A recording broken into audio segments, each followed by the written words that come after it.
So I know in your area where there's not a lot of development as far as housing, because you don't have a lot of the private land, but let's talk about solar, because that's...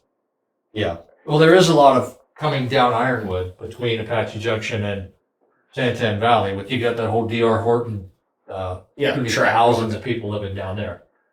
But yeah, solar, and I think the previous board, we've had they wanted to be the green county and the solar county. And when I came into office 5 years ago, oh, solar, that's pretty cool, whatever. And then you just, after seeing one after another, and the city of Coolidge is just completely flanked by solar now. Yeah. And they've had enough. And we just stopped one 2 weeks ago. And here again, remember my opening statement was, this is my opinion, not anybody else's. I can't speak for the others, but I don't see any new solar being approved from here on out, unless it's way down where nobody has to look at it. But the problem with solar, and we want good growth, we want nice developments. Once solar comes, that's it. That's all you're ever going to get is solar. Solar stops everything else.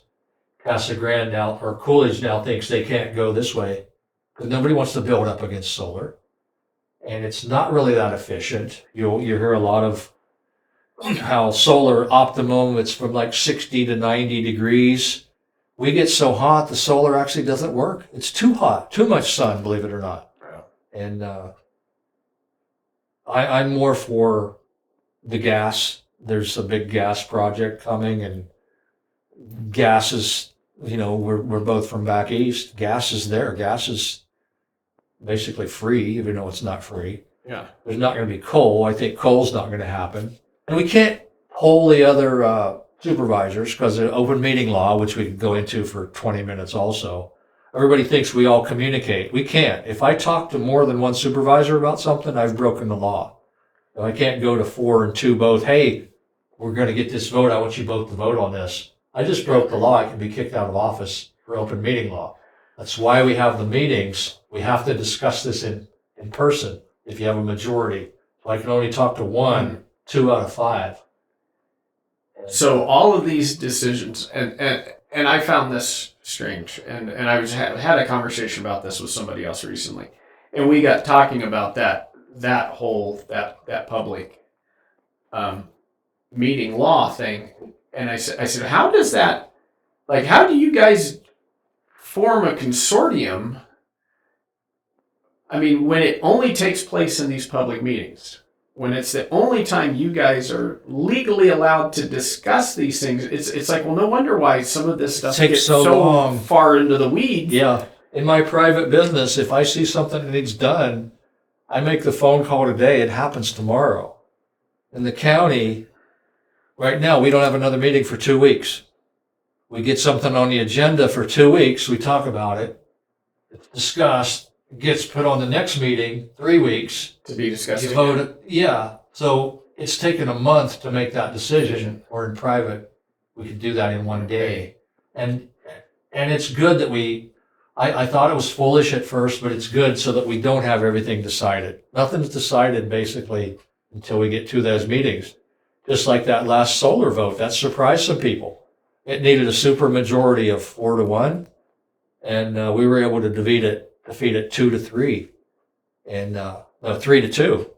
And the 3 newer supervisors were not really sold on solar. And I do get the feeling though, and introducing this, you're going to start hearing more about micro-nuclear.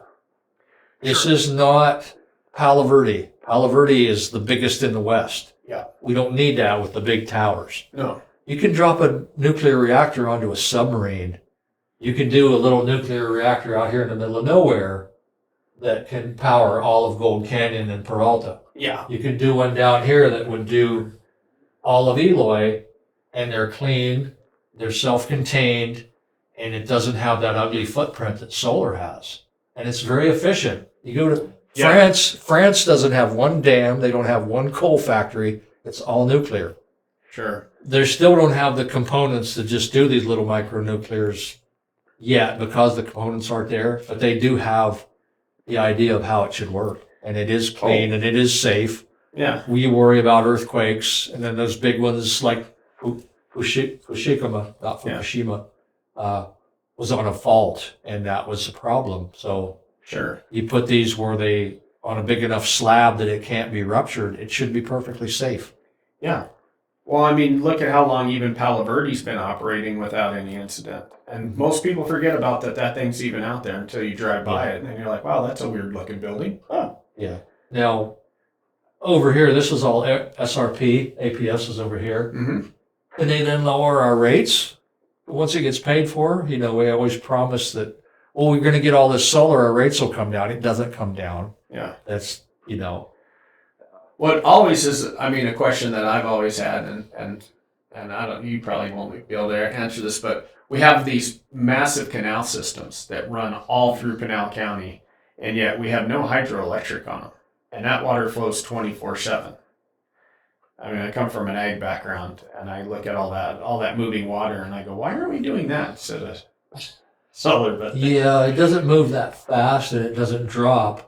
The one I've always wondered is why does San Carlos, why does that dam not have a turbine in it? yeah, Way back when. It's only used for irrigation. yeah, You know, if the feds want to spend $1 billion, drop a turbine into San Carlos and generate. Because down south is this San Carlos Electric Company, whatever it's called. It's the worst one in the country. And yeah. it needs San some- Carlos Irrigation Project. yeah, They supply my electricity. So. yeah, no, down south there, they're I mean, they're not that great. There again, that's my opinion. Yeah. It's not the other fours, and it's not staff's. You know. Yeah. Well, everybody faces their challenges, right? And all these things, and being a federal entity trying to be in the private sector as far as electrical sales, I can only imagine what those guys run into on a day-to-day basis. Of Yeah, and the county is not. Their own That's- unique you challenges. touched on something. There is no county water. There's no county electric. There's no county trash. It's all private operating. You know, you go to City of Mesa, City of Gilbert, they have city water, they have city trash, and you don't. We're not in that business. No, which is good in some ways. Yeah. Some ways. I wish that they'd had to operate under the Corporation Commission a little bit more than they do. Nobody can tell SRP what to do or not to do, which is right. You know, they should have to. Yeah. Should be some more oversight. Yeah.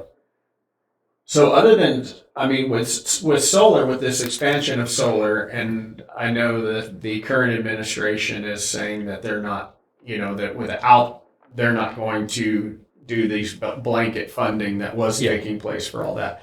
Do you think that's going to? I think that's gonna. I think request. a lot of these big companies, they saw that big pool of money in Washington with $1 trillion in there. Hey, we should do a solar project, and we'll give you a salary of $5 million, and I'll get a salary of $4 million, and then they don't even build something. That's all going to stop.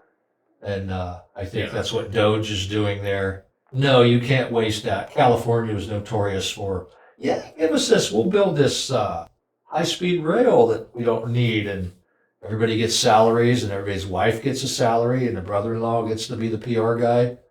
That needs to stop. Yeah. Well, And I think they just.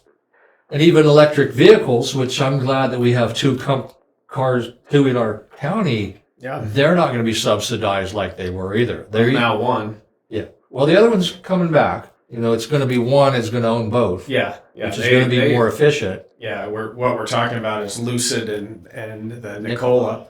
And Nikola, Lucid already has they have their sign on the Nikola building. Okay. I mean, those guys wasted no time in making sure everybody knew who owned But that now. if people don't want to buy an electric car, the government shouldn't be forcing them, which California was saying, Biden administration was saying, we're going to make you. No, we don't want it. Yeah. I want to drive all the way to Flagstaff and back on one tank of gas. I can do that. Yeah. I don't want to get up there and then have to charge for 45 minutes to get back. Yeah. And it's just the technology's not there. Yeah. If you only buzz around town, they might be fine. Yeah. But yeah. not if you're in you know, my kids have an electric vehicle in Germany, but they live in a city. You know, their average commute is 5 miles. Well, a lot of Europe every other day. A lot of Europeans don't own a car, period. Yeah. They ride buses or walk. Yeah. They don't have fridges full of food either because they go to their little market every day on the way home and buy what they're going to eat that day. And Yeah. we have guns and food and electric and gas cars. So yeah, that's what I mean about we take care of ourselves. Come to Pinal County, right? Exactly. This is a great mantra. Now, one other thing, do you ever think that there was always talk as a kid about we talked about the rail line that comes through Casa Grande. There was always this talk about interconnecting Phoenix and Tucson with a rail line. Has that ever shown up on anything that you've seen that might be something that they come down? No, because I'm up here in District 5, I really don't know about that. Don't know anything. There was talk about doing an inland port down in the southern part of the county with customs, and then things would come right in from the coast, go through customs down in the south, which they have over in the Mesa Gateway Airport. They have this agreement with Mexico called Skybridge, where there's customs right in Mesa, which makes it very efficient to ship it back and forth to Mexico. I think we should do that with all of South America. But no, other than that, I'm not. If I don't know about it, I don't act like I do. So I don't know about that. Okay.